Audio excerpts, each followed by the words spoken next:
నవరసంబులుకు నాట్య మయూరియై మూల శబ్దంబుల మోక్షహంస.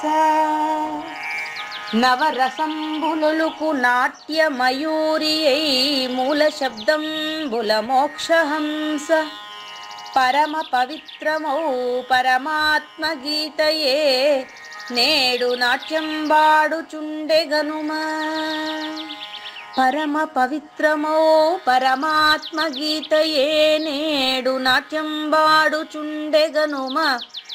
మునిరతనార్యులు మోదిల్లు శిష్యుండు, మునిరతనార్యులు మోదిల్లు శిష్యుండు సహజాచలుని కంఠ శబ్దరీతి. అజ్ఞానతిమిరంబులంతంబుజేయ అనాది బోధను వినుము ఆర్యులార. అజ్ఞానతిమిరంబులంతంబుజేయ అనాది బోధను వినుము ఆర్యులార. వినుము ఆర్యులార. తెలిపే జ్ఞానేశ్వరుల్ గీతం దివ్య రీతి. తెలిపే జ్ఞానేశ్వరుల్ గీతం దివ్య రీతి. ఆణిముత్యమీ గ్రంథము అచలులార. ఆణిముత్యమీ గ్రంథము అచలులార. ఆదరించిరి గీతను అచల ఋషులు గురుని వాక్కుగా గ్రహించి గురుతుగనుడు. ఆదరించిరి గీతను అచల ఋషులు గురుని వాక్కుగా గ్రహించి గురుతుగనుడు. హరి ఓం శ్రీ గురుభ్యో నమః. ఓం నమో భగవతే వాసుదేవాయ. ఓం నమో నారాయణాయ. ఓం నమః శివాయ. ఈ గీతా జ్ఞానజ్ఞ కార్యక్రమం మొదలై నిన్నటికి 942 రోజులు అయిందండి. ఈరోజు 943 రోజు. ఈ గీతా జ్ఞానజ్ఞ కార్యక్రమం సంకల్పించి నిర్వహిస్తున్న శ్రీ విద్యాసాగర్ గురువు గారికి, శ్రీ వెంకటేశ్వర గురువు గారికి శ్రోతలందరి తరపున ధన్యవాదాలు, వందనాలు. ఈనాటి కార్యక్రమంలో పాల్గొన్న ఆత్మస్వరూపులైన శ్రోతలందరికీ కైవల్యాశ్రమం తరపున, అలాగే శ్రీ శివరామ దీక్షితుల వారి అచల యూట్యూబ్ ఛానల్ తరపున హృదయపూర్వక స్వాగతం, వందనాలు. గురువు గారిని కార్యక్రమం ఆరంభించమని కోరుతున్నానండి. సర్వము గురువుమయము, సర్వము గురువుమయము. భవరోగ వైద్యుడతడని తెలియుము. సకల విద్యల నిలయము దక్షిణామూర్తి అతడని తెలియుము. మూగవాణి మాటను, ఈ మూగవాణి మాటను శ్రోతలు కోటలు దాటింతురు. గురుకృపా సిద్ధితోనే నేనెంత ఆనందమొందినాను. నిజయోగి శ్రీకృష్ణుడు నిజ భక్తుడైనట్టి అర్జునుండు. వీరి సంవాదామృతం జనులార మన పాలిట అమృతం. వేద వ్యాసుడు దీనిని జనుల యద వికసించునట్లుగాను మహాభారతమందున వెలిగించి కోటి సూర్యుల వెలుగుతో నిత్య సత్య శాశ్వతమైన పరిపూర్ణంలో లేఖనే జరుగుతున్నట్లుగా మనకు తెలియబడుతున్న ఈ యొక్క శ్రీమద్ భగవద్గీత జ్ఞానేశ్వరీయ జ్ఞాన యజ్ఞంలో 943 రోజు, అంటే 2023 అక్టోబర్ 2వ తేదీన శ్రీకృష్ణ దేశికేంద్రుల 51వ కందపద్యంతో శ్రోతలందరికీ సాదర స్వాగత సుమాంజలి. శ్రీ గురుభ్యో నమః. శ్రీమద్భాగవత కృష్ణదేశిక ప్రభులు రచించిన 292 కందార్థ దరువులు సంపూర్ణంగా జ్ఞానయజ్ఞంలో రోజుకొకటి చొప్పున వ్యాఖ్యానించబడిన విషయం శ్రోతలకు విదితమే. ఈ కందార్థ దరువులను రచించిన 19 సంవత్సరాల వరకు అవి ముద్రణకు నోచుకోలేదని, వాటిలోని నిగూఢ భావాలను మరింత స్పష్టం చేస్తూ రచయిత క్షరాక్షరోపాధి ద్వయదోషరహిత పరమతత్వ కందములు 261 రచించారని, తదుపరి సద్గురు శుభాశీస్సులతో ఈ రెండూ కలిపి ఒకే పుస్తకంగా ముద్రించారని పెద్దలు చెప్పగా విన్నాం. పుస్తకం ఇప్పుడు మన భక్తులతో చాలా మంది దగ్గర ఉంది. ఈ కందపద్యాలు భగవద్గీతకు ఉత్తర గీత వలె సద్గురు భక్తులకు కందార్థ దరువులలోని ఎన్నో సమస్యలకు సమాధానమై విలసిల్లుతోంది. ఎంతో ఉపయోగకరమైనటువంటి ఈ కందపద్యాలను రోజుకు ఒక్కొక్కటి చొప్పున వివరించాలని అడిగిన ప్రత్యక్ష శ్రోతల కోరిక మేరకు జ్ఞానయజ్ఞంలో శ్రీకృష్ణ పరమాత్మ సందేశానికి ముందే ప్రతిరోజు కృష్ణ ప్రభువుల దర్శనం మహద్భాగ్యంగా భావిస్తూ ముందుకు వెళదామా? జ్ఞాన కర్మ స్వరూపముగా నిబయల్నదుగు చూచి కలకాలము ఈ జ్ఞాన కర్మ స్వరూపంబో నిన్ను నీవిరిగి మృష నీవని వినవోయి. మృష అంటే అబద్ధము అని అర్థం. మృష అంటే అబద్ధం. ఎవరు అబద్ధము అంటే మూలము లేకనే గుర్తిరుగుతున్న శరీరం అబద్ధం అని. ద్వాదశితో ప్రారంభం అంటే ఒకరోజు షోడశితో ప్రారంభిస్తున్నారు, ఒకరోజు ద్వాదశితో ప్రారంభిస్తున్నారు, వరుసగా మార్చి. జ్ఞాన కర్మ స్వరూపము కాని బయలు అంటే పరిపూర్ణం అండి. జ్ఞానము అక్షరము, కర్మ క్షరము. సరిపోయింది చూడండి. జ్ఞానము అక్షరము, ఓకే. కర్మ క్షరము. కర్మ అంటే యాక్షన్ కదా. అవును. యాక్షన్ లెస్ అవేర్నెస్ ఈజ్ జ్ఞానము. అవునండి. యాక్షన్ లెస్ అవేర్నెస్ జ్ఞానము. అదే యాక్షన్ లోకి వస్తే కర్మ. అవును. ఇది ఈ అక్షరము అక్షర రూపంలో ఉండేది ఏదైతే అవుతుందో అది ఏమైతుందంటే ద్వయం అవుతుందండి. పూజారి వెంకటేశ్వర ద్వయము, కావూరు నాగేశ్వర ప్రసాద్ ద్వయం అండి. ద్వయమే కదా ఇది. అవునవును. అవును. ఏదైతే సరిగ్గా 6 గంటలకు మీరు చెప్పదలుచుకున్నటువంటి మాటలు మీ మనసులో ఉండేటప్పుడు దాన్ని జ్ఞానం అంటాను. మీరు ఈరోజు మనం ఓం నమ శివాయ, ఓం నమో నారాయణాయ అని పలకబడేటువంటి మాటలు మీ మనసులో ఉండేటప్పుడు దాన్ని జ్ఞానము అంటాము, దాన్ని అక్షరము అంటాము. అది యాక్షన్ లెస్ కానీ యాక్షన్ ఉంది కదా గురువు గారు. పరాపర్శ అంటే మధ్యమ వైఖరిలో యాక్షన్ ఉందిగా. నిజమే, అదే చెప్తున్నా కదా. పరావాక్కుగా ఉంది కదా. చూపిస్తాను, యాక్షన్ లెస్ గా కూడా దాన్ని చూపిస్తాను. మీరు మళ్ళీ యాక్షన్ లోకి వచ్చి ఆలోచిస్తున్నారు, అర్థమైంది. మీరు నిద్ర లేక ముందు అప్పుడు చెప్పండి. నేను నిద్ర లేక ముందు, నిద్ర లేయక ముందు, ఈ రోజు మీరు ఉదయం నిద్ర లేయక ముందు, నిద్ర లేక ముందు అది యాక్షన్ లెస్. అక్కడ ఉంది అది. అంటే ఈ 4 కాకుండా అది శూన్యంలో ఉంటుంది. పలుకులు ఉంటాయి, అది జ్ఞానము. ఓకే, అది జ్ఞానము. మీరు జ్ఞాతగా వచ్చిన తర్వాత మీరు పలకడం కర్మ. పలకడం కర్మ అంతే కదా, చలనాత్మకం కర్మ. ఈ 2 ఒకటే. ఈ 2 బయలు కాదు, ఈ 2 పరిపూర్ణం కాదు. అదే మాట, ఈ జ్ఞాన కర్మ స్వరూపము కాని బయల్ అన్నా. ఇది 51వ కంద పద్యం కదా. ఇదే 2వ కంద పద్యం ఇదే ఉండదు చూడండి. మాటలేనట్టి బయలు అంటే కూడా ఇదే కదా. మాట అంటే ఓంకారము, మాట అంటే జ్ఞానము, మాట అంటే కర్మం అని అక్కడ చెప్పుండా. ఇప్పుడు జ్ఞాన కర్మ స్వరూపము కాని బయల్ అదిగో చూచి అంటాడు కదా. మాట లేనట్టి బయలున మాట కలిగిననుట వినుట మాయగదయ్యా. ఇదే భావం అక్కడ కూడా చెప్పింది కూడా. కాబట్టి జ్ఞాన కర్మ స్వరూపం ఏదైతే ఉందో అది కానిది పరిపూర్ణము. అక్షర అక్షర విలక్షణము పరిపూర్ణము. అందుకనే మనకు టైటిల్లో 8వ అధ్యాయం టైటిల్కి ఏం చెప్పారంటే 8వ అధ్యాయం టైటిల్ ఏం చెప్పారు మనకంటే అక్షర పరబ్రహ్మయోగము అంటాడు.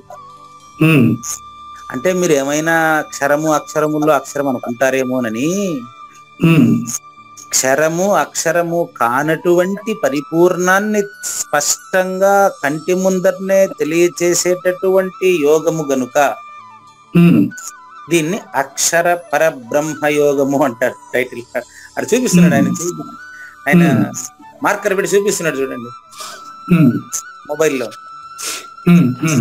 8వ అధ్యాయానికి పేరు పెట్టారు ఏమనంటే, మీరు మామూలుగా ఇప్పుడు చెప్పింది నేను జ్ఞానము కర్మము గురించి చెప్పాను. నేను చెప్పకుండా ఉండేది ఏదో, నేను చెప్పలేనిది ఏదో అదే పరిపూర్ణం. నా దగ్గర పలకబడేదానికి అవకాశం లేకుండా ఉండేది ఏదో అదే పరిపూర్ణం, అదే బయలు.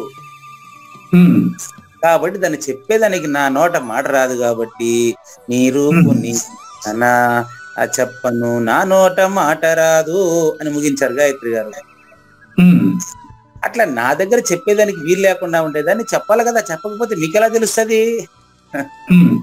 కాబట్టి మాట లేనట్టి బయలున అని 2వ కంద పద్యంలోను జ్ఞాన కర్మ స్వరూపము కాని బయలు అని 51లో కూడా అదే మాట్లాడుతున్నారు. ఎప్పుడైతే దాన్ని మీరు చూశారో అదుగో చూసి అంటున్నారండి. అదుగో చూసి అనేది కందార్థ దరువుల్లో కూడా వాడారు వారు. అక్కడ ఎక్స్ప్లెయిన్ చేయడం కూడా ఇప్పటికీ గుర్తు. ఈ గుర్తు పరిపూర్ణంలో లేదు. తిప్పి దాని గురించి మనం మాట్లాడుకోవడమే తప్ప ఈ మాట ద్వారా అది తెలియబడదు. మాట్లాడి మాట్లాడి మాటే ఊరుకోవాలా. చెప్తాను ఇప్పుడు దీన్ని అక్కడ ఎలా చెప్పారంటే, ఇంత సింపుల్ అయిన విషయాన్ని అక్కడ ఎంత కష్టపడ్డారంటే వారు. ఎందుకంటే 19 సంవత్సరాలు తేడా దీనికి దానికి. అక్కడేమంటారంటే లేదనకుము ఉన్నది అదిగో అంటారు. ఈ మాట అయ్యా మాటి మాటికి నీకు అర్థం కానంత మాత్రాన పరిపూర్ణం లేదు కదా, పరిపూర్ణం కూడా లేదంటే పోలేదా అని చాలా మంది మాట్లాడుతూ ఉంటారు కదా. అటువంటి వారి కోసం అక్కడ లేదనుకుము ఉన్నది అదిగో అని చూపిస్తాడు. పక్కన ఏం రాస్తాడంటే, ఆయన చూసి నువ్వు లేదని తెలుసుకున్నావు కదా అని ఆ మాట అక్కడ సైలెంట్ అనమాట. దానికి వ్యాఖ్యాత చెప్పాలా, గురువు గారు చెప్పరు. అందుకే చెప్పకనే చెప్పడం అంటే అదే లేదనకుము ఉన్నది అదిగో. పక్కన ఏం రాస్తాడు తెలుసా, నే తెలిసి తిననకు దీన్ని నీవెరిగేవా అంటాడు. ఆదది నీచే తెలియను ఎరుక చేత పరిపూర్ణమును తెలుసుకొనుటకు వీలు కాదు కాదు కాదు. కాబట్టి జ్ఞాన కర్మ స్వరూపము కాదు గనుక, అందులో ఎరుక లేదు గనుక, అది తన్మాత్ర రహితము గనుక, అది మాత్రమే ఉంది గనుక, దాన్ని తెలుసుకోవడానికి రెండవది లేదు గనుక.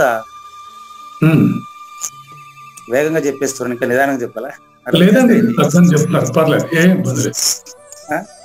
అది అంతటి స్పష్టంగా మన కంటెదురుగా గోడ కనిపించినంత స్పష్టంగా పరిపూర్ణుడికి పరిపూర్ణమే ప్రత్యక్ష ప్రమాణంగా ఉంది గనుక అందులో జ్ఞాన కర్మలు లేవని చెప్తున్నాడండి. కలకాలము, కలకాలము అంటే నిత్యము అని అర్థం. కలకాలము అంటే నిజానికి ఏం చెప్పాలంటే ఈ కాలము అనేది కళ అనే అర్థం. కలకాలం అనేది అక్కడ ఏం వాడారంటే, నిజానికి చూడండి, జ్ఞానకర్మ స్వరూపము కాని బయలు నిత్యం. చూసిన తర్వాత కాలం కళ. కాలం ఎందుకు కళ అంటే, ఈ రోజు ఉండేది రేపు రేపు మారిపోతాడు. ఈ రోజుని నేడు అంటాం, రేపటికి దీన్నే నిన్న అంటాం. కాబట్టి కాలం అనేది కళ, మార్పు, పరిణామశీలం. కాబట్టి కలకాలము ఈ జ్ఞాన కర్మ స్వరూపం. ఇక్కడ చెప్పినటువంటి ఈ ఏది ఎరుక. ఎట్లా చెప్తున్నాం ఎరుక అని? జ్ఞాన కర్మ స్వరూపం నిన్ను అని మాట్లాడుతున్నారు కదా. ఉమ్, కాబట్టి కృష్ణ ప్రభువులు స్పష్టంగా కృష్ణ పరమాత్మే అనడంలో నాకేం సందేహం లేదబ్బా. కానీ నేను అంటాను పరిపూర్ణాన్ని వదిలేస్తే ఏమవుతుంది గురుగారు? గొప్ప ముసుకుపోతుంటారా? కొంచెం రాసుకోండి, అంటే మీరు చెప్పింది రాయాలి, క్వశ్చన్ రాసుకోండి, ఎక్స్ప్లెయిన్ చేస్తాను.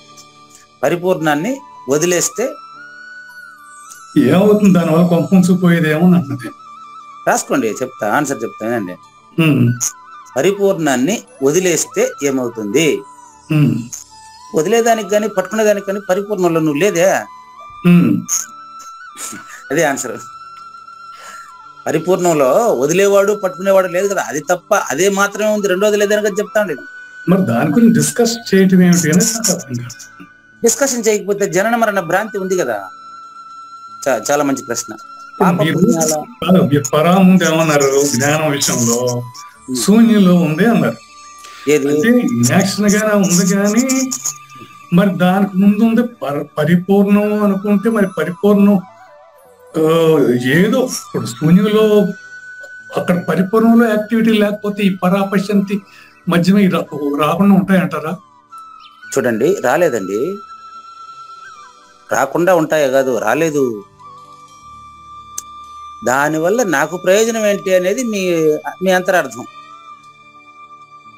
ఇప్పుడు మీరు అడిగిన మాటల్లో అర్థం ఏంటంటే ఆ పరిపూర్ణ వల్ల నాకు ప్రయోజనం ఏంటి అని. మానవ జన్మలో ధర్మబద్ధమైన జీవితం గడపలేదే.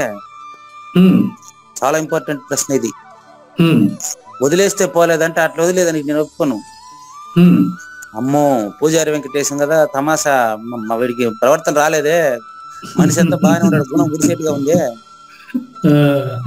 నో, అట్ట పూజారి వెంకటేశం వదిలేవాడు కాదు, మొండి పట్టుదల కలిగిన వాడండి. పరిపూర్ణాన్ని వదిలేస్తే పోలేదా, అది నాకు అర్థం కాలేదు కదా, అది నాకు తెలియలేదు కదా. నో, అంటే దానివల్ల యాక్టివిటీ ఏమి లేనప్పుడు వదిలేస్తే పోలేదా? పట్టుకుని పీకులాట పనికిరాందని పట్టుకు పీకులాట ఎందుకని అట్ట వదిలేవాడు కాదండి వీడు. ఎందుకు వదలటం లేదు తెలుసా? పూజారి వెంకటేశం తన జీవితంలోనే రాక్షసుడుగా ప్రవర్తించి ఉండాడండి.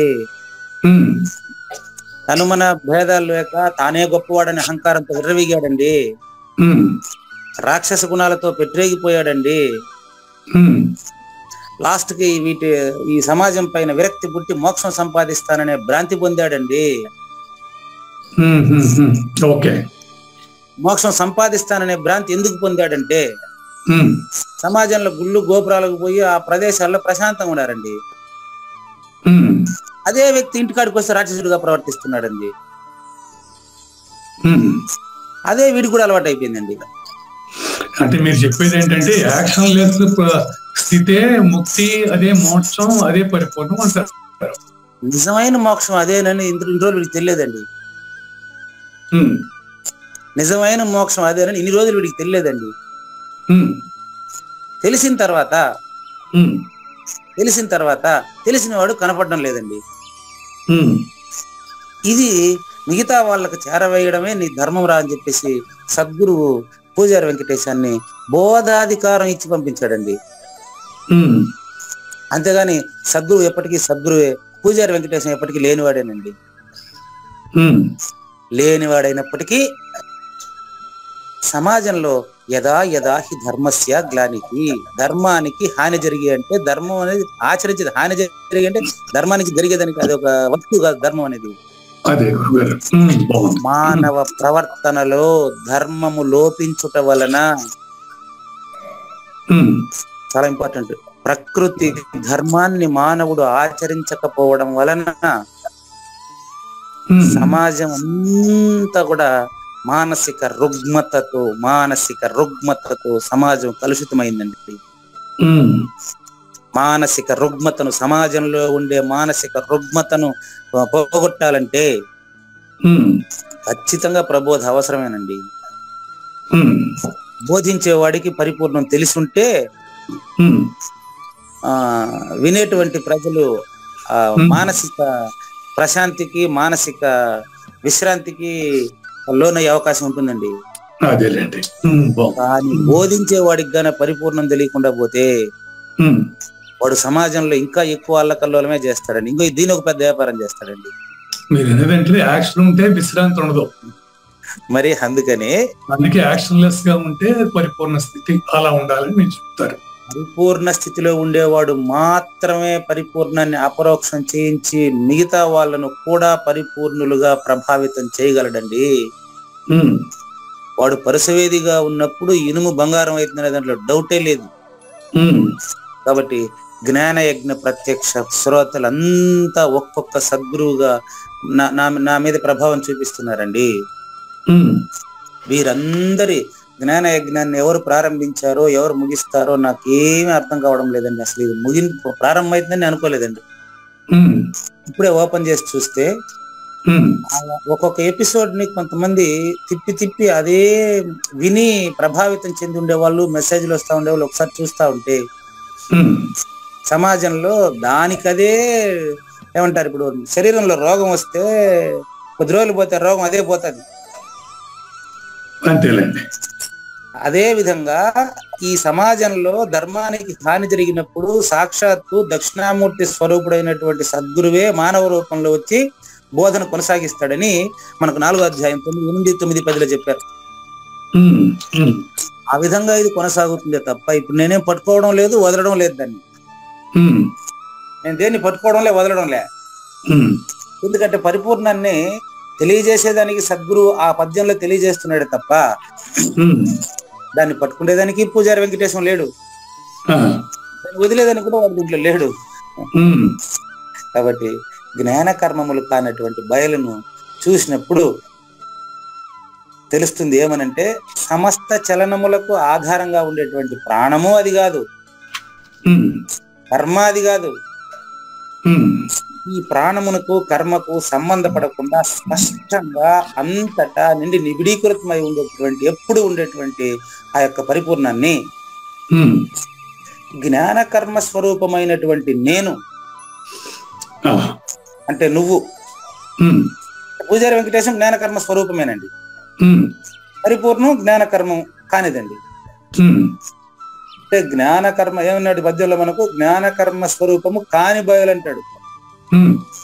కాబట్టి జ్ఞాన కర్మ స్వరూపం కానిది అంటే ద్వంద్వాతీతం పరిపూర్ణము, ద్వంద్వము నేను అని. ఇప్పుడు యాక్షన్ లెస్ స్థితికి వెళ్ళాలన్నా కూడా మనకు జ్ఞానం ఉండాల్సిందే. వెరీ గుడ్, అనుమానమే లేదు.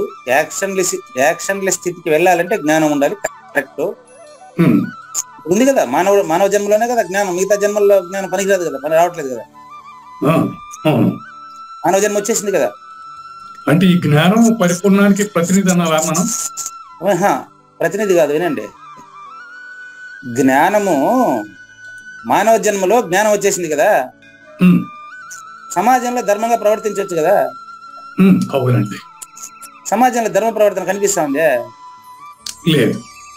మరి సమాజంలో ధర్మ ప్రవర్తన వాడు అలవాటు చేయాలంటే చెప్పేటోడికి ధర్మం అధర్మం మాత్రం తెలిస్తే సరిపోదు. ధర్మానికి అతీతమైనటువంటి ధర్మ్యము యాక్షన్ లెస్ అవేర్నెస్ గా ఉండి మరి అందరి దగ్గర తన బోధ చేత మనిషిని పవిత్రం చేయగలిగేటువంటి, పునీతం చేయగలిగేటటువంటి ఆ యొక్క సుగుణం ఏదైతే ఉందో అది పరిపూర్ణాన్ని అపరోక్షం చేసుకుంటేనే, అస్పర్శ యోగం అలవడితేనే వస్తుంది తప్ప లేకపోతే రాదు.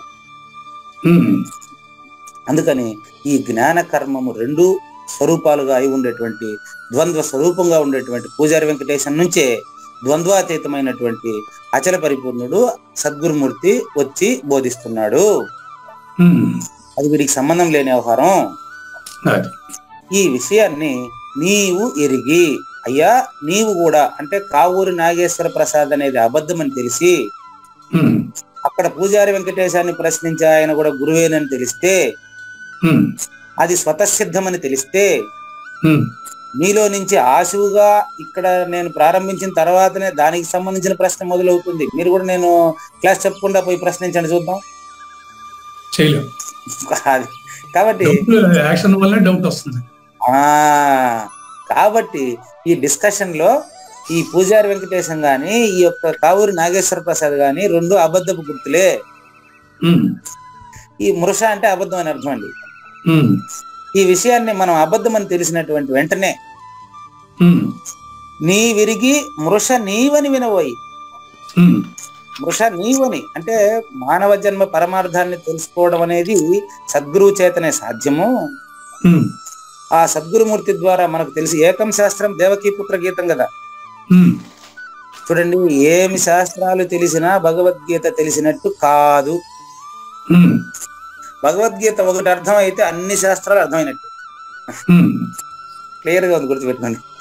అదేలేండి. నిజంగా భగవద్గీత అర్థమైతే ఉమ్, సకల శాస్త్ర సారాంశము నీకు తెలిసినట్లే. నీ నుంచి తప్పు జరగదు, ఉమ్, నీ నుంచి తప్పు జరగదు. ఉమ్, ఎందుకంటే కర్త ఉండడు నీలో. అప్పుడు అరే ఏదో బాగుంది, అదేలేండి. ఇప్పుడు అదే మీరు చెప్పింది. ఉమ్, నీలో కర్త ఉండడు ఇంకా. అదే ఇప్పుడు యాక్షన్ లెసన్ తెలుసుకోవడానికి అంటే పరిపూర్ణమని తెలుసుకోవడానికి ఇబ్బంది ఏముంది? అది తెలుసుకోలేరు అనే పదం ఎందుకు వాడతారో నాకు అర్థం కావట్లేదు. ఎందుకు వాడతారంటే ప్రకృతికి అలవాటు పడినటువంటి వాడు ద్వైదోషంలో ఉంటాడు. ఉమ్, ప్రకృతికి అలవాటు పడిన వాడు, శబ్దస్పర్శ రూపరసగంధాలకు అలవాటు పడిన వాడు ఉమ్, చూసిందల్లా కావాలంటున్నాడు కదా. ఉమ్, మనిషి తనకున్న సౌకర్యాలు తనకంటే మూడింతలు ఉండే విషయాన్ని గుర్తించలేదు కదా. ఉమ్, అది గుర్తించేటువంటి అవేర్నెస్ వస్తుందన్నమాట అచల పరిపూర్ణ గురుమూర్తి ప్రభావం చేత. అదండి. ఉమ్, సాజన్మ సాకార సద్గురుమూర్తి ప్రభావం చేత తనకున్న సౌకర్యాలు తన అవసరానికంటే మూడింతలు ఎక్కువ ఉన్నాయని గుర్తించి ఉమ్, మామూలు వైరాగ్యం కాకుండా జ్ఞాన వైరాగ్యం కలిగి ఉమ్, సాధన సంపద అలవడి ఉమ్, పరిపూర్ణ గురు సూచనకు సంసిద్ధం కాగలడు. ఉమ్, ఎప్పుడో ఒకప్పుడు జీవితంలో నిజ గురువు మనకు సాజన్మ సాకార సద్గురుమూర్తిగా వచ్చి తారసపడి సూచన చేసేస్తారు. అంతేలేండి. అది మానవోపాధికి వచ్చినందుకు ఈ గురుధర్మంలో ఇన్నాళ్ళు మనం ఈ గురుధర్మంలో ఇన్నాళ్ళు మనం చేస్తున్నటువంటి సాధనకి అదే ఫలితం అని తెలుసుకోవాలి. అదే ఇప్పుడు ఇంతకాలం మీరు చెప్తూ ఉండేవాళ్ళు నిర్వికారం, నిరూపేలప్ప,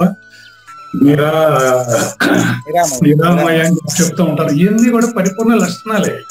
అవును, ఇక్కడ అంతే యాక్షన్ లెస్ వ్యవహారం. ఇది నిరాకారము, నిర్వికల్పము, నిర్వికారము, నిరామయం అండి. నిరాకారము, నిర్వికారము, నిరామయం పరిపూర్ణం. అది నువ్వే అది. కానీ నాగేశ్వర ప్రసాద్ కాదు, అది విషయం. ఓకే, నాగేశ్వర ప్రసాద్ గారు అనేది ఆ దేహానికి పెట్టిన పేరు కాబట్టి మీకు అలా అన్వయించి చెబుతున్నాను, అంతేనండి. అదే ఇప్పుడు భగవద్గీతలో కూడా ఇది చెప్పబడుతోంది కదా గురుగారు. అంతేనండి. కాబట్టి జన్మ కర్మలకు కారణమై ఉన్న వస్తువు అబద్ధపు గుర్తండి. జన్మ కర్మలకు కారణమై ఉన్న వస్తువు అబద్ధపు గుర్తును సద్గురుముఖత ఈ విధంగా ఇప్పుడు మనకిద్దరికి చెప్తాండేది ఆయన గురువు గారే, అంతే, ఏ అనుమానం లేదు. సద్గురుముఖత వస్తు నిర్ణయంగా ఇక్కడ చెప్పిన వస్తువు జన్మ కర్మలకు కారణమైన వస్తువు అబద్ధపు గుర్తు. దాన్ని వస్తు నిర్ణయంగా విచారిస్తే అది ఏమని తెలిసిందంటే మనకు ప్రాణముతో కూడిన జ్ఞానముగా తెలుస్తుంది. అదే ద్వయం. ప్రాణముతో కూడినటువంటి జ్ఞానం, ప్రాణరహిత జ్ఞానం పరిపూర్ణం అండి. జ్ఞాతృత్వ రహిత జ్ఞానం పరిపూర్ణం అండి. ఫస్ట్ మనం భగవంతునికి భక్తుడు, మళ్ళీ భక్తి మాత్రం ఉంటుంది. భగవంతుడు మళ్ళీ భక్తి మాత్రమే ఉంటుంది, భగవంతుడు గాని భక్తుడు గాని అనే రెండు ఉండవు ఇంకా. అంతేనండి, అది అనమాట. అది పూర్తిగా జ్ఞానకర్మ రహితం కదా, పరిపూర్ణం. అంతే. ఈ మాయా చేతిలో నాకేం వద్దని నిశ్చయంగా ఉంటాను, పరిపూర్ణం. ఉండేవాడు అనుకునేవాడు ఉండడు మళ్ళీ ఇంకా. అవును, వీడు ఎట్ట ద్వంద్వం చెప్తాను చూడండి.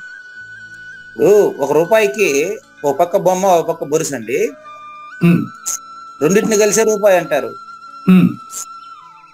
అంతేగాని ఒకటే రూపాయి కాదు. కానీ నాణ్యము అంటే రెండు ఉంటాయి. మరి గుర్తు అంటే వాడికి శరీరం ఉంటుంది, దాంట్లో జ్ఞానం ఉంటుంది. అవును, శరీరము జ్ఞానము అబద్ధపు గుర్తుగా గుర్తెరుగుతున్న సమయంలోనే మరి గుర్తుగా అన్నటువంటి గుర్తులేనటువంటి అంతటా నిండి నిబిడీకృతమై ఉన్న పరిపూర్ణాన్ని సూచన అయిపోతే ద్వంద్వ రహితం అది. అవును, మీరు ద్వంద్వ ఏకం, నేను కూడా ఏకైక ద్వంద్వం. అంతేలేండి. మిమ్మల్ని గుర్తించే నేను ఏకైక ద్వంద్వము, నన్ను గుర్తించే మీరు కూడా ద్వంద్వైకమే. ఇవి ఒకదానికొకటి ఏమైతుందంటే పరస్పర పూరకాలు. నా సందేహాన్ని మీరు పూరిచేస్తున్నారు, నాకు రాని డౌట్ అంతా మీకు వచ్చేస్తా ఉంది. ఉమ్, మీకు వచ్చే డౌట్ కంతా నా నుంచి సమాధానం వచ్చేస్తాడు. ఉమ్, అది మీ నుంచి డౌట్కే నా నుంచి సమాధానం వచ్చింది. దీన్ని బట్టి రెండింటికి మీరే ఆ కారణం. ఆ, కాబట్టి ఈ పరస్పర పూరకాలని వస్తు నిర్ణయంగా తెలుసుకుంటే ఉమ్, ఆ తెలుసుకున్నటువంటి వారికి మాత్రమే స్పష్టంగా తాను లేనని ఉన్న పరిపూర్ణమే ఉందని తెలుస్తుంది. అందరికీ తెలియడం లేదు, ఉమ్, కానీ అంతటా ఉండేది పరిపూర్ణమే. ఉమ్, ఈ రెండింటితో సంబంధపడక వేరై ఉన్నది అచల పరిపూర్ణము. అది పూజారి వెంకటేశానికి సంబంధం లేదు, కావూరు నాగేశ్వర ప్రసాద్కి సంబంధం లేదు, జ్ఞానయజ్ఞ ప్రత్యక్ష శ్రోతలు ఎవరికి సంబంధం లేదు, కానీ అంతా అదే అయి ఉంది. ఉమ్, ఎందుకంటే సంబంధం అనే మాట వస్తే బంధము, సంబంధము అంటే రెండవది ఉంటేనే కదా సంబంధం. అవును.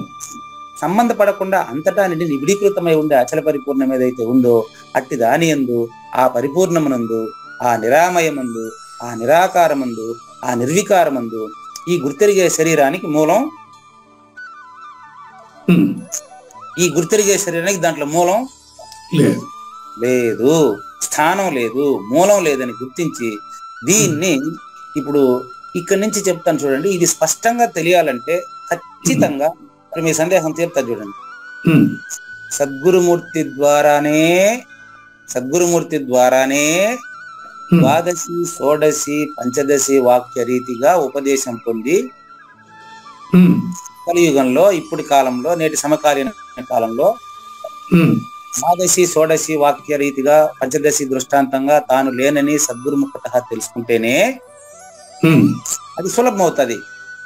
అంతేలేండి. అక్కడ కాకుండా ఊరికే వీడియోలు, ఆడియోల ద్వారా అది సాధ్యం కాదు. ఉమ్, అది నాలాంటి వాడికి మాత్రం చెప్పానండి. ఇప్పుడు రమణ మహర్షి లాంటి కొంతమందికి అది సులభం కూడా కావచ్చేమో, ఉమ్, ఉమ్, ఏమో. నాలాంటి వారికి మాత్రం ఖచ్చితంగా కలపల మునిరత్నం గారు లేకపోతే నేను మీకు ఇవన్నీ చెప్పేటవాడిని కాదేమో, అది నా సందేహం. ఉమ్. అంతేగా నేను కూడా పరిపూర్ణుడేం కాదండి. కానీ గురుగారు ఇక్కడ ద్వంద్వం ఎక్కడ ఉంది గురుగారు? జగత్ అనేది లేనిది అనేది తెలిసిన వాడు ఎక్కడ ఉంటాడు? వాడు ఉన్నది అక్కడ, ఉనికి ఎక్కడ? అదేనండి. మరి అట్లా ద్వంద్వం ఏముంది? అప్పుడు ఇప్పుడు మీరు చెప్పిండేది ఉనికి ఎక్కడ అంటే అంతటా ఏదైతే ఉందో అది తెలిసిన వాడు ప్రత్యేకంగా ఉండడం, అంతటా తనే ఉంటాడు. రెండవది లేదు కాబట్టి వాడు సమాజంలో సమస్యలకు లోనుగాడు, ఎవరిని ఇబ్బంది పెట్టడు, ఎవరికి ఇబ్బంది కలిగించడు, తాను ఇబ్బంది పడడు కదా. యా. అలా జీవించడం కోసమే పరిపూర్ణ పద్ధత. ఉమ్, కాబట్టి రచయితకు ధన్యవాదాలు తెలియజేస్తూ 52వ పద్యాన్ని తర్వాత ఎపిసోడ్ లో చూద్దాము. జ్ఞాన యజ్ఞం 2వ భాగంలో అది తెలుసుకోకుండా ఉండే వాళ్ళ గతి ఏంటి, ఉమ్, ఇది తెలుసుకోకుండా ఉండేవారు అంటే పరిపూర్ణాన్ని తెలుసుకోకపోతే నాకు నష్టం ఏంటి అని అడిగారు మీరు. ఉమ్, అదే వ్యక్తికి నష్టం ఏంటో చెప్తారు చూడండి. ఉమ్, ఇప్పుడు ఆకలిచే వ్యాకులత చెంది ఆ అన్నానికి ఆశపడినట్టు వచ్చేయండి. జ్ఞానేశ్వర భగవద్గీతకు వచ్చేయండి, పేజీ నెంబర్ 28, 943 రోజు జ్ఞానయజ్ఞం 2వ భాగం. ఇంకా 3 రోజుల్లో పూర్తవుతుందండి. ఈ రోజు కాక 3 రోజుల్లో అధ్యాయం అయిపోతుందండి. అలాగే. ఇప్పుడు ఆకలిచే వ్యాకులత చెందేవాడు తిండి మీదనే ధ్యాస ఉంటది. కోరిక మీద కోరికల పైన వ్యామోహం ఉండేవాడు ఆ కోరే వస్తువుల మీదనే ఉంటాడు. వాడు జ్ఞాన కర్మ స్వరూపుడు. వాడికి పరిపూర్ణం ఎట్ట రుచిస్తుంది? కనిపించే వస్తువుల మీదనే ఉంటాడు వాడు. ఇవాడు ఎట్టాటి వాడు అంటే నిన్ను చూసినాం మనం. కుక్క ఆకలి చేత వ్యాకులం చెంది ఇంటింటి నాలుగు బయటకు వేసుకొని తిరుక్కుంటా ఉంది ఆకలికి. దానికి ఒక ఇంట్లో మాంసాహారం తినేసి ఆ మాంసపు ఎముకలు బయటపడేస్తారు. ఆ మాంసపు ఎముకలు బయటపడేసి ఈ కుక్క పోయి దాన్ని ఎత్తి నోట్లో పట్టని కొరుకుతుంది, ఆకలి కాబట్టి. అది కొరికినప్పుడు దాని చిగురులో నుంచి రక్తం వస్తుంది. ఆహా, మాంసం ఎంత రుచిగా ఉంది అంటది అది. ఇటువంటి జన్మలంతా కూడా జీవిస్తా ఉండ, ఏం చేయమంటారు చెప్పండి. కాబట్టి గుర్తుపెట్టుకోండి, అచల పరిపూర్ణ సద్గురువుని చేరి జన్మరాహిత్యాన్ని చెంది ధర్మంగా నడుచుకోకపోతే, ధర్మ ప్రవర్తన లేకపోతే మాటి మాటికి ఇలాంటి మీరు జన్మల కుక్క, నక్క, పులి, మేక ఏదైనా జన్మలు ఎత్తుతూ బలి అవుతూ ఉంటారు. లేదా నేను వారికి సర్ప జన్మ ఇస్తా, జాగ్రత్త. ఆయన అంటాడు, అదే చెప్తున్నా కదా, సమిష్టి కర్తలో వచ్చి మాట్లాడుతున్నాడు ఆయన అని చెప్పాను నేను. సర్ప జన్మము ఇస్తాను, జాగ్రత్త. ఇందువలన తమ విష తీవ్ర చేత తమ శరీరమునే దగ్ధమునర్చుకుంటూ ఒక బిలంలో బంధించబడి అప్పుడప్పుడు ఆ బుస వదులుతూ, బుస అంటే పొట్టు వదులుతుంది కదా పాము, పాము ఆ పొట్టు వదిలేటప్పుడు దాని బాధ ఎంతో ఎవరు వర్ణనాతీతం అండి. కుబుసం అంటారు దాన్ని. కుబుసం వదిలేప్పుడు ఎంతో ఇబ్బంది పడుతుంది. ఒక బిలంలో బంధించబడి ఉంటారు. లోపలికి తీసుకున్నటువంటి శ్వాసను బయటికి విడిచుటకు ఎంత సమయం పడుతుందో అంత సమయం కూడా నేను ఈ దుష్టులకు విశ్రమించడానికి అవకాశమే ఇవ్వను. అంటే మళ్ళీ కాలం కూడా మానవ జన్మలో అయితే నీకు హాయిగా బాగా తీరుకుంది.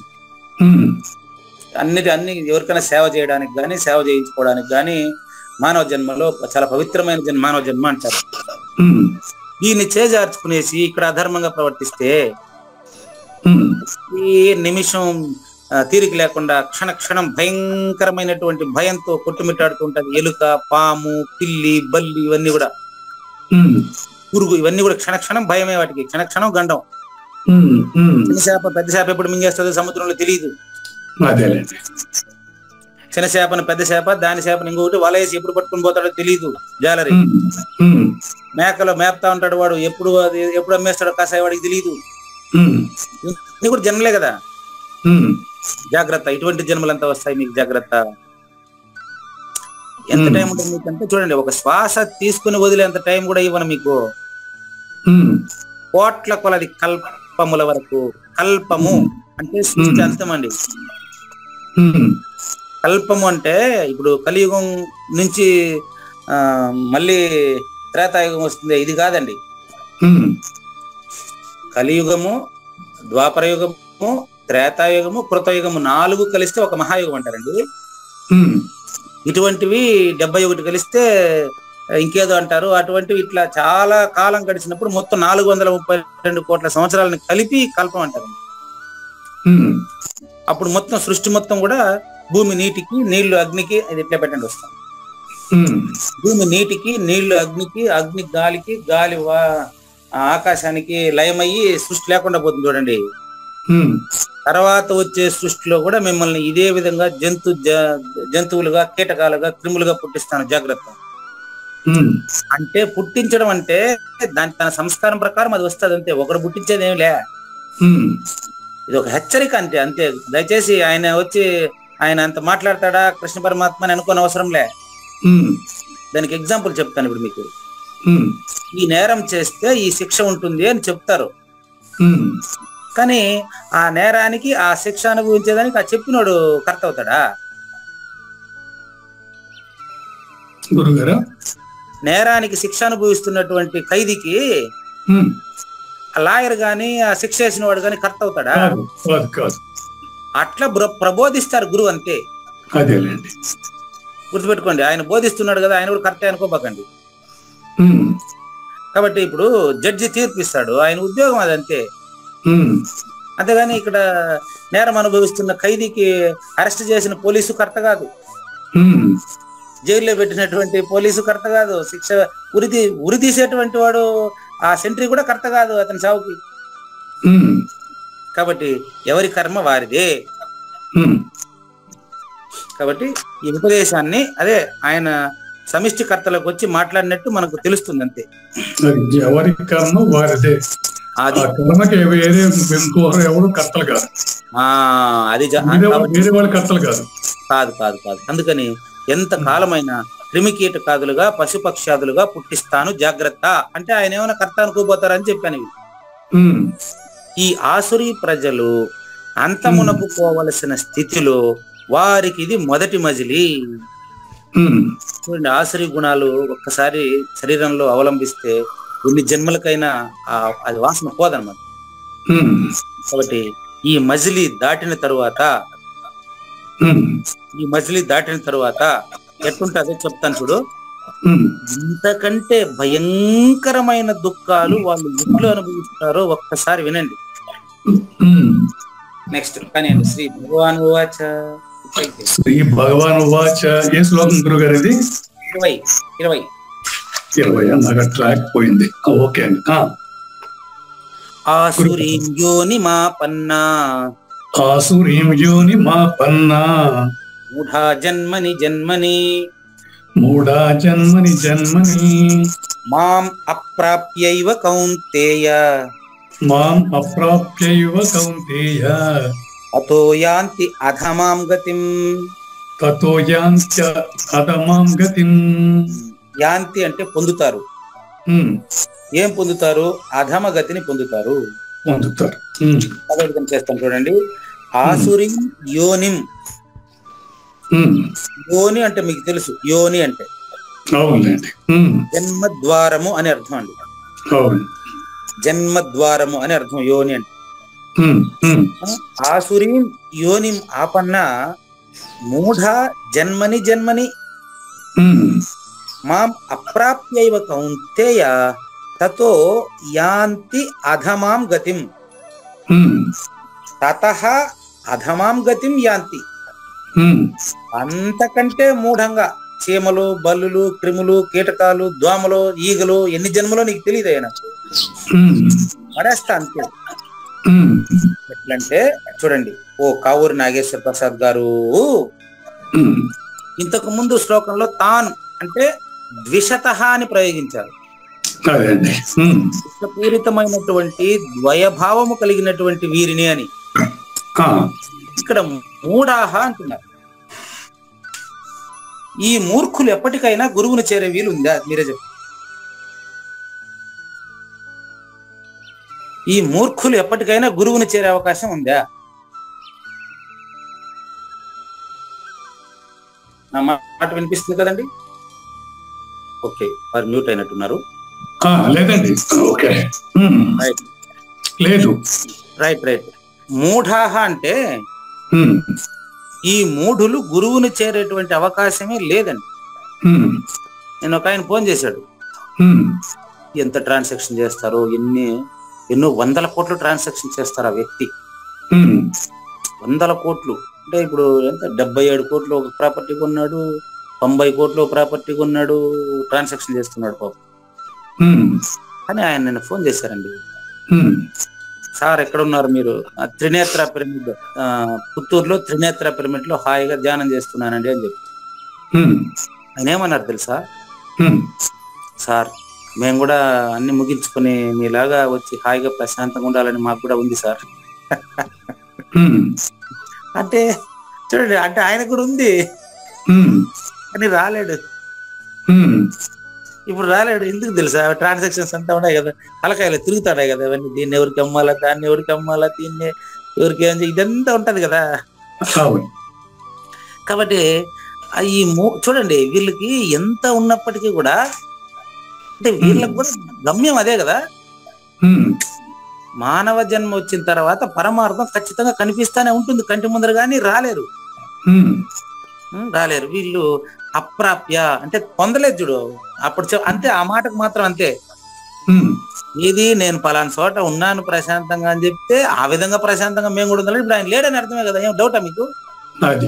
అంతే కదా. అంటే నేను కూడా మీలాగా ఉండాలని ఉందండి అంటే ఇప్పుడు లేదనే కదా. ఇప్పుడు నా జీవితంలో మీలాగా ఉండాలనుకోవడం వల్ల అక్కడ వ్యవహారం తెలిసిపోతా ఉంది, వచ్చేసింది. అంటే నేను ఇప్పుడు మీరు ప్రశాంతంగా లేను అని ఒప్పుకుంటున్నాడు ఆయన. ఒప్పుకుంటున్నాడు. కానీ అంత ఈజీ కాదు ఒప్పుకోవడం. ఒకప్పుడు ఇప్పుడు నేను చెప్పినప్పుడు అటు అంటాడు, కానీ పాపము ఆయన ఇంత డబ్బు ఉంది కదా, నేను ఇంత పెద్దకి ఓనర్ కాబట్టి నేను ఏదైనా చేయగలను అనేటువంటి ఒక ఇది ఒకటి ఉంటది మాకు. కాబట్టి ఇటువంటి వారు మీరు చూడండి, మాం అప్రాప్య అంటే నన్ను పొందకుండా ఏం చేస్తారు చూడండి. ఇక్కడ ఏవా అనే పదం చాలా ముఖ్యమైన పదం అండి. మాం అప్రాప్య ఏవా. ఏవా అని ఎందుకు చెప్తున్నానంటే బాగా గౌరవిస్తారు, అన్ని చేస్తారు, కానీ వాళ్ళ తలకాయలో ఏదో తిరుగుతా ఉందండి. బట్ ఏవా అంటే అర్థం చెప్తాను చూడండి. ప్రాణులు భగవత్ ప్రాప్తికి, ఈ యొక్క మోక్ష సామ్రాజ్యానికి వాళ్ళు నిజమైన మోక్షం తెలియడం కోసం, అచల పరిపూర్ణత తెలియడం కోసం మానవ జన్మ ఒకటే సువర్ణ అవకాశం అండి. ఏం చేయమంటారు? అజ్ఞానులైన వాళ్ళు లభించిన మానవ జన్మను జార విడుచుకొని అనవసరంగా ఆయుష్ అంతా పోగొట్టుకొని ఆయుష్ అంతా ఊరికే వృధా చేసేసి తపన పడుతూ మానవ జన్మ చేజార్చుకుంటే ఏవా అనేదానికి ఇదే అర్థం అండి. ఏవా అంటే కేవలం మానవ జన్మలో మాత్రమే పొందాల్సిన విషయాన్ని పొందకుండా వీళ్ళ దాని జన్మ జార విడుచుకుంటే ఉమ్, ఏం చేస్తారంటే జన్మని జన్మని జన్మని పక్కన పక్కన రెండు పెట్టాడు చూడు, మొదట్లో ఏంటో జన్మని జన్మని అని. ఉమ్, జన్మని జన్మని అంటే పాపం ఇంకా వచ్చేటువంటి ఎన్నో జన్మలకు కూడా వాళ్ళు ముక్తి పొందే అవకాశం లేదే, నన్ను ఏం చేయమంటారండి. ఉమ్, అంటే రాబోయేటువంటి వందల జన్మలను వాడు ఇప్పుడు సిద్ధం చేసుకుంటున్నాడే. అది మొన్న చివరి జన్మ మానవ జన్మ స్పష్టంగా కనిపిస్తుంది కదా బాబు. ఉమ్, జంతువునాం నరజన్మ దుర్లభం. ఉమ్, మానవ జన్మ చాలా అరుదుగా వస్తుందని అన్ని పురాణాలు, మొత్తం వేదాలు, శాస్త్రాలు, పురాణాలు ఘోషిస్తుంటే ఉమ్, వచ్చిన మానవ జన్మను పరమార్థానికి, స్వాధ్యాయానికి, అభ్యసనానికి, వేద పఠనానికి, జ్ఞానానికి, ధ్యానానికి, సాధనకి, సాధన సంపద పోగు చేసుకోవడానికి, గురువును చేరడానికి, విచారించడానికి ఉపయోగించకపోతే ఉమ్, నాయనా నీకు చూడు, నన్ను ఏం చేయమంటావు చెప్పు. ఆసురీం యోనిం, ఉమ్, స్టార్టింగ్ పదం, ఉమ్, శ్లోకంలో స్టార్టింగ్ పదం ఏది చూసుకోండి. ఆసురీం యోనిం అంటే ఈ రాక్షస యోనిని, అంటే జన్మ ద్వారాన్ని, గర్భాన్ని, ఉమ్, ఈ రాక్షస జన్మల యొక్క గర్భాన్ని నువ్వు పొందుతున్నావే, నన్ను ఏం చేయమంటావు నాన్న? ఉమ్, నీ కోరికల ప్రకారమే కదా జన్మ వచ్చింది. ఉమ్. జైలు ఎందుకు వచ్చిందంటే నువ్వు చేసిన నేరానికి వచ్చిందా, నేను చేసిన నేరానికి వచ్చిందా జైలా? ఎవడో నేరం చేస్తే వాడికి జైలు. అట్ట ఎవడు నేరం చేసిన వాడికి జైలు వచ్చింది, ఎవరేం చేయాలా? ఉమ్, కాబట్టి ఆపన్నాహ అంటే పొందినవాడై. ఉమ్, ఏం పొందినవాడు? ఆసురీం యోనిం ఆపన్న. ఉమ్, ఆసురీం యోనిం ఆపన్న, రాక్షస జన్మ యోనిని పొందినటువంటి వాడై. ఉమ్, ఇంకా చూసుకోండి, తతః దానికంటే ఉమ్, అధమాం గతిం యాంతి. ఉమ్, అధమాం గతిం యాంతి, రాక్షస మనుషులుగా పుట్టడమే కాదు, తత్ఫలితంగా మానవుడి కంటే అధమ జన్మలు అని అర్థం. ఉమ్, మానవుడి కంటే అధమ జన్మలు. ఉమ్, ఇప్పుడు తేలు కనపడితే ఎవరైనా కొట్టేస్తారు, ఏమన్నా చేయండి, తేలు కనపడితే కొట్టకుండా ఎవరు ఉంటారు? ఉమ్, తేలు కనపడితే నుజ్జు నుజ్జుగా చంపేస్తారు, కొట్టేస్తారు అంతే. అవును. పాము కనిపిస్తే కూడా ఏమన్నా కొంతమంది ఏమన్నా పూజలు చేసేవాళ్ళు కొంతమంది ఏమైనా వదిలిపెడతారేమో, కానీ 99% మంది పాము కనిపిస్తే కూడా కొట్టేస్తారు. ఉమ్, కాబట్టి తేలు, పాము, ఈగ, దోమ, ఇంకా ఫలానా అని నేను చెప్పలేనండి, మొత్తం మిగతా మానవుడు తప్ప మిగతా జీవరాశులన్నిట్లో పుడతారు, మీరు జాగ్రత్త. ఉమ్, ఇది లాస్ట్ అండి, ఇది మొత్తం కలిపి నరకము అనే ఒక పదంతో, దానికి 3 ద్వారాలతో నెక్స్ట్ శ్లోకంలో చెప్తాను. ఉమ్, చూడండి, ఈ ఆసురీ ప్రకృతి కలిగినటువంటి మానవులు మూర్ఖులు, మూఢులు, ద్వంద్వ ప్రవృత్తి కలిగిన ఉంటే, ద్వంద్వాతీతాన్ని తెలియకపోతే, ఉమ్, నన్ను పొందకయే అంటే అచల గురువును పొందకయే అని అర్థం అండి. ఉమ్, నన్ను పొందకయే అంటే అచల ఋషిని పొందకయే, అచల ఋషి జ్ఞానాన్ని ఆకలింపు చేసుకోకుండానే, ఉమ్, మరి అచల పరిపూర్ణ స్థితిని పొందకుండానే ఉమ్, ప్రతి జన్మలోనూ ఆసురీ యోనులను పొందుతూ చివరికి మానవ జన్మ కంటే ఇతరమైనటువంటి జన్మలలో పతనమై ఇతరమైనటువంటి హీనమైనటువంటి యోనులను, ఘోరమైనటువంటి నరకాలని పొందుతారు.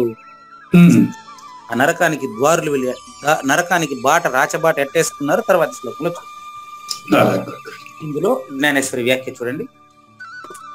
చూడండి, ఈ ఆసురీ సంపదల వలన వీరింతటి భీషణ దుఃఖంతో నిండి ఉండే స్థితికి వెళ్ళిపోతారండి. ఉమ్, పీక్ స్టేజ్, ఖచ్చితంగా మళ్ళీ మానవ జన్మ రాని స్థితికి వెళ్ళిపోతాడు, అనుమానమే లేదు. అది ఉమ్, మళ్ళీ వీడికి మానవ జన్మ వస్తుందనే గ్యారెంటీ లేదు. లేదు. ఎందుకంటే ప్రూఫ్ చెప్పేదా అంటే, ఎగ్జాంపుల్ పెద్దలు చెప్పింది చెప్తాను, నాకేం తెలియదండి, అవును. ప్రూఫ్ చెప్తాను ఇప్పుడు మీకు. ఉమ్, అంటే తిరిగి మానవ జన్మ వచ్చిన వాళ్ళ ప్రూఫ్ చెప్తా, రాని వాళ్ళు నాకు తెలియదు. ఉమ్, రమణ మహర్షిని అడిగితే ఆయన చెప్తాడు, ఉమ్, అయ్యా మీ గురువు ఎవరు అంటే ఆయన అంటాడు, ఉమ్, నాకు గురువు శిష్యుడు ఏంది నాయన, ఉమ్, నేను పోయిన జన్మలోనే అన్ని సాధనలన్నీ కంప్లీట్ చేశాను బాబు, ఉమ్, నాకు గురువు లేడు, శిష్యుడు లేదు. ఉమ్, మరి గురువు శిష్యుడు లేకుండా ఎట్టండి, ఉండేది ఉంది, లేనిది లేదు. ఉమ్, మరి దాన్ని తెలుసుకోవాలంటే నేను ఎవరు అని ముందు చెక్ చేసుకుని రాపోయా. ఉమ్, నాకు గురువు ఎవడు మళ్ళీ అడుగుదు, ఉమ్, ముందు నువ్వెవరో చెక్ చేసుకుని రాపో. అది రమణ మహర్షి సూత్రం ఇదేనండి. ఉమ్, నన్ను ఎవరిని అడుగుతావేమో, ఉమ్, నేను పోయిన జన్మలో యోగ భ్రష్టుడిని. కొంతమందికి చెప్పినట్టుగా సూర్యనాగమ లేఖల్లో ఉందండి ఈ విషయం. ఉమ్, సూర్యనాగమ్మ లేఖలో ఈ విషయం ఉంది. నేను ఇంతకు ముందు జన్మలో సాధన సంపద కలిగి గురువుని ఆశ్రయించి లేనిది లేనే లేదని ఉండేది ఉందని స్పష్టంగా తెలుసుకునే ప్రయత్నంలో నేను యోగ భ్రష్టుడిని. అందుకే నాకు అద్భుతమైనటువంటి మానవ జన్మ వచ్చేసింది. కాబట్టి ఈ జన్మలో నాకు గురువు ఎవరు అని అడగబాకండి, శిష్యుడు ఎవరు అని అడగబాకండి. ఇప్పుడు చెప్పింది చాలా బాగుంది గురుగారు. ఇప్పుడు రమణ చెప్పిందంటో నువ్వెవరని నన్ను అడిగే బదులు నువ్వెవరో ముందర తెలుసుకో అనేది చాలా బాగా అన్నమాట. అంతేదా ఆడ సారాంశం. అంతే. అక్కడ ఆ ప్రయత్నం చేసినావంటే అప్పుడు వస్తాడు, బ్రహ్మం కోసం ఎదుగుతాడు. అప్పుడు వేమన ఎంటర్ అవుతాడు. ఇక్కడ చూడండి, అయ్యా నేను తెలుసుకున్నానండి, మూలం లేని గుర్తిరిగే శరీరాన్ని నేను మూలం లేని గుర్తిరిగే శరీరానండి. నాకు మరి ఇదంతా ఎందులో లేదో దాన్ని కొంచెం చెప్పండి, ఎందులో లేదో చెప్పండి, ఎందులో లేదో దాన్ని కొంచెం చెప్పండి అని వస్తే అప్పుడు చెప్తాడు మన స్పష్టంగా. అంతా కాచి వడబోసాడు మొత్తం వేదాంతాన్ని. బ్రహ్మమనగా వేరే పరదేశమున లేదు, బ్రహ్మమనగా నువ్వే బట్ట బయలు, తానెరిగిన తానే పో బ్రహ్మంబు విశ్వద అభిరామ వినురవేమ. నేను నువ్వు లేదని తెలుసుకుంటే నువ్వేనయ్యా బ్రహ్మం, నువ్వేనా పరిపూర్ణుడు ఆయన తండ్రి, నువ్వే పరిపూర్ణుడియా. కాబట్టి ఇది పెట్టండి, జ్ఞానేశ్వరి వాక్యం పెట్టండి. కానీ ఒకవేళ ఈ విధంగా నువ్వు గురువుని చేరి తెలుసుకోకపోతే చూసుకో నాయన, అటు పిమ్మట వ్యాఘ్రం అంటే పులి అండి, వ్యాఘ్రాది తామస యోనులలో కూడా వీరికి విశ్రమించేదానికి లభించేటువంటి అల్పమగు శరీర ఆధారము కూడా నేను తీసేస్తా, గుర్తుపెట్టు. రెస్ట్ తీసుకునేటువంటి ఉపాధులు కొన్ని ఉంటాయి, నో విశ్రాంతి లేని ఉపాధి ఇచ్చేస్తాను. అంతటా వారు శుద్ధ తమో రూపులైపోతారు. కంప్లీట్ గా వారు పొందే ఘోరమైనటువంటి తమోరూప కాటుకను వారు తాకినప్పటికీ ఆ కాటుక ఇంకా నల్లగా ఉంటది. కాటుకతో పూసుకుంది అనుకో, ఇంకో కాటుకు తెచ్చాను మీ దృష్టి తెల్లగా వచ్చేస్తుంది. అట్లున్నది ఇప్పుడు అసలు మానవ జన్మ ఉపయోగించుకోవాలి అంటే ఉపయోగించుకోకుండా వదిలేసి ఇప్పుడు అవస్థ పడితే నేనేం చేసేది చెప్పు. కాటుకను తొలగించుకోవడానికి కాటుక ఉపయోగిస్తే అట్లా కాటుక ఇంకా నల్ల నగునంత ఘోరంగా ఉంటది, గుర్తుపెట్టుకో. ఇంకా రాగా రాగా రాగా రాగా పాపమునకు కూడా వారనిన అసహ్యము కలుగునంత అసహ్యులైపోతారు, జాగ్రత్త. నరకమునకు కూడా వారంటే భయం వచ్చేస్తుంది. స్వయంగా కష్టాలు కూడా వారిని చూసి భయపడిపోతాయి. అంటే వాళ్ళ యొక్క పరిస్థితిని ఘోరంగా చిత్రీకరించాడు అంతే. నేను ఎప్పుడు కూడా క్లాసులో వచ్చేస్తాయి కొన్ని, నేను ఊరికి ఎగ్జాంపుల్ చెప్తుంటా. క్లాసులో నిన్న పుత్తూరులో డిగ్రీ కాలేజీలో పాఠం చెప్తా కొన్ని కోతులు లోపలికి వచ్చేసాయి. పాపం కిటికీల నుంచి కోతి పిల్లలంతా లోపలికి వచ్చేస్తాయి. ఇప్పుడు ఊరికే వీళ్ళకి చెప్పడం కోసం చెప్తాను, నాకు తెలుసు కాదండి. చూడండి, మానవ జన్మలో ఉండేటప్పుడు సద్గురుమూర్తిగా అప్పుడు ఎంత స్పష్టంగా చెప్తే అప్పుడు వినకుండా, ఇప్పుడు కోతి జన్మ వచ్చినాక ఇప్పుడు క్లాసులో దూరితే నేను చెప్పే పాఠం మీకు అర్థం కాదు, మీరు వెళ్ళండి ఫస్ట్ వీళ్ళు వినాలా అని చెప్పేది. అంటే మానవ జన్మ ఉండేటప్పుడు దాన్ని ఉపయోగించుకొని విని అర్థం చేసుకుని అవగాహన చేసుకుని పాటించే అవకాశం ఉంటది. కోతి జన్మ వచ్చినాక, కుక్క జన్మ వచ్చినాక, మేక జన్మ వచ్చినాక క్లాస్ రూమ్ లో దూరితే నేను చెప్పే పాఠం వాటికి అర్థమవుతుందా? అంటే అప్పుడన్నా పిల్లలు శ్రద్ధగా వింటారేమోనని. అట్లా స్వయంగా కష్టాలే వాళ్ళని చూసి భయపడిపోతాయి. భయానికే వాళ్ళంటే భయం. వాడు రావణాసురుడు చెప్తాడు, నేను భయపడ్డమా, భయానికే భయం పుట్టాలి నేనంటే అంటాడు. అంటే అంత భయంకరమైన వాడని అర్థం. వాడు ఒరే నాయన పరిపూర్ణ శాంతి బాబు కాదు, వాడికి భయం కూడా వణుకుతుందంట ఇది చూస్తే. అంత భయంకరమైన జన్మ కావాలంటాను, మరి ఏం చేద్దాం. ఎప్పుడు భయపడతానే ఉంటాడు, వేరే ఉద్యోగం. కాబట్టి తాపము కూడా వీడి చేత తప్పించబడుతుంది. ఇంత ఆశ్చర్యం ఏంటంటే అన్నిటికంటే మురికైంది మలము అంటారు, వ్యర్థ పదార్థం, మనిషి మలం. కానీ ఇతనికి పోలిక చేసేదానికి ఇంకేం దొరకలేదేం పాపం. లాస్ట్ చెప్పేస్తున్నాడు మరి కృష్ణ పరమాత్మ. చూడండి, మలము కూడా వారికి సంబంధం వలన మలినమైందంట. ఏం చేయమంటారు చెప్పండి. మలము కూడా వీరి సంబంధం వలన మలినం అవుతుందంట. ఏమండి, మలినమే విడుగు తగ్గింది కదండి, మళ్ళా వీడు కూడా అంటే వీడు దాంతో సమానం అని అర్థం అడగ ఏంటి. చూడండి ఎంత క్లారిటీ చూడండి. అంటే చూడు, పాపము కూడా వీడిని చూస్తే అసహించుకుంటదంట. ఎంత పద ప్రయోగాలు మన వల్ల అవుతుంది, జ్ఞానేశ్వరి వల్ల అవుతుంది. అంటే ఇతని వల్ల ఈ చెడు గుణాలు ఉండేటువంటి, అసుర గుణాలు ఉండేటువంటి చూస్తే పాపమే భయపడుతుంది, భయమే భయపడుతుంది, మలినమే మలినమైపోతుంది, మలం కూడా మలినం అవుతుంది. అంటే మలం మలినం అయ్యేది ఏముందండి.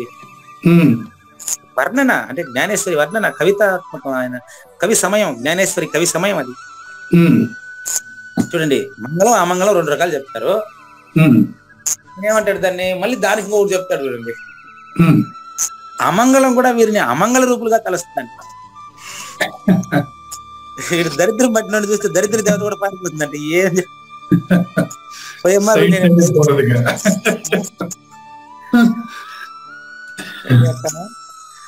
వాడు అమంగళం కూడా వాడిని చూస్తే భయపడుతుంది, అమంగళం అనుకుంటుందంట. అది చూడండి, నాటుకకి కాటుకుని పూసుకున్నట్టుగా మలాన్ని కడిగేదానికి నీళ్లు పోయాలి, కానీ మలంతో కడిగితే ఇంకా గొప్ప అవుతుంది. నేనేం చేయమంటుంది అట్లా. ఇప్పుడు స్పృశ్యతలు కూడా వారి సంసర్గ దోషానికి భయపడతాయి. చూడు, అస్పర్శయోగం అలవాటు చేసుకునేటువంటి ప్రయత్నం చేయకపోతే ఇంత హీనమైనటువంటి పరిస్థితి వస్తుందని అర్థం. ఎందుకంటే హీనంగా వర్ణించడం నాకైతే చేత కాదు. ఈ రీతిన ఈ సంసారంలో అధములైన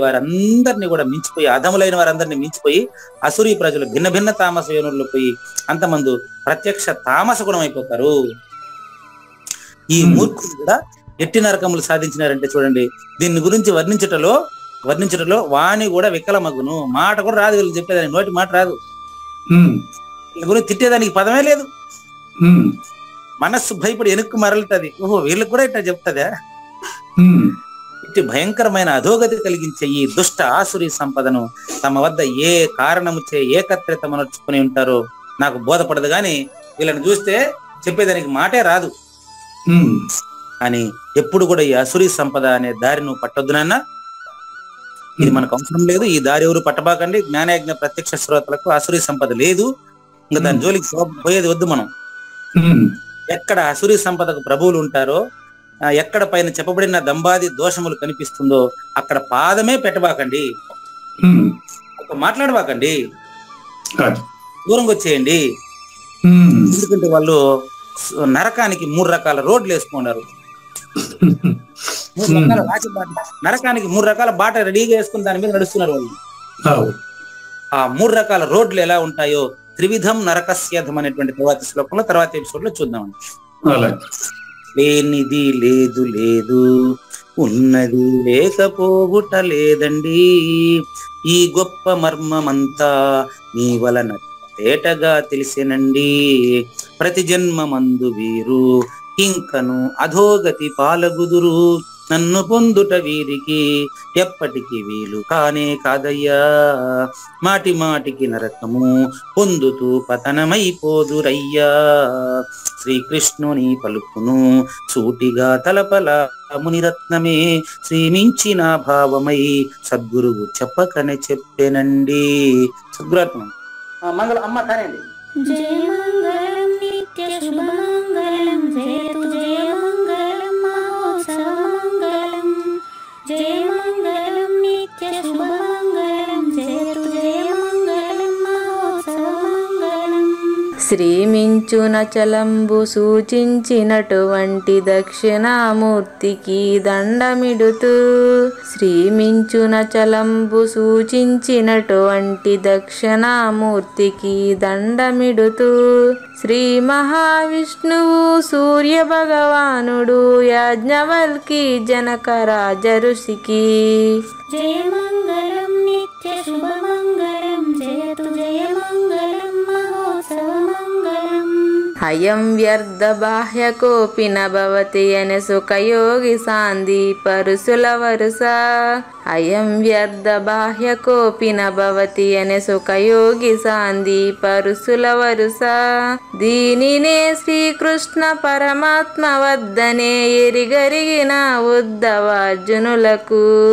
జయమంగళం నిత్య శుభమంగళం జయతు జయమంగళం మహోత్సవమంగళం.